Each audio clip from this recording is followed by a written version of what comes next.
And I'll read this because, and I'm reading this only, Miller, because you were from here. And since you were, and Louis, my friend and I are here at your show tonight. I'm very glad that you're back in the biggest little city in the biggest little city in the world, home of our soon-to-be pirated YouTube sensation, Conversation Cruiser. I was really looking forward to seeing you and writing to you last year before you had to cancel your fucking show twice. This show was actually supposed to be my mom's late birthday gift last year, you piece of shit. Yeah, I'm supposed to put my life at fucking risk so you could come up with a cheap fucking gift for your mom. This was the birthday gift? What kind of a fucking gift am I, you prick?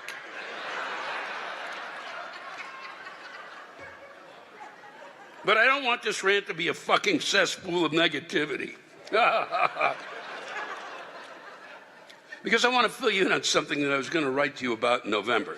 Since you're performing at the GSR, the Grand Sierra Resort, I figured you should know about a great and what many would call odd tradition I've gotten into recently. The biggest little Furcon.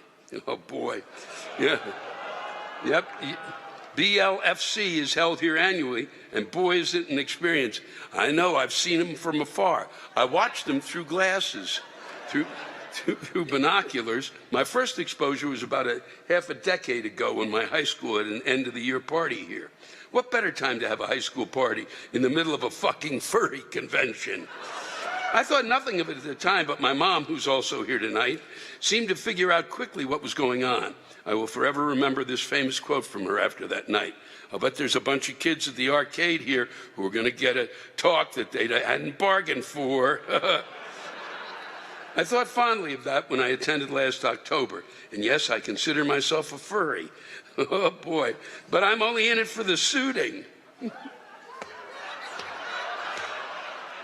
And to you closed-minded morons out there, not all furries are degenerates. I didn't say anything. I never thought you were degenerates. It's just, I do think it's better than those fucking, those Star Trek fuck conventions. I've been trapped in hotels where everybody looks like Spock, and that, I'd rather have people look like teddy bears, I'll tell you that. Some of us just want to have a little fun outside of our online lives. Be a little more understanding and shut the fuck up. The fun returns this summer. Well, I'm glad for you, Miller. I won't be here. And can we get a shout out for Conversation Cruiser? So you go binge the first 2 seasons now on YouTube. Support your local content creators. That's the reason I read it if you live here, and is that Miller obviously has a show called Conversation Cruiser, which he does with some friends, and take a look at it. And hopefully he's not dressed up like a koala bear.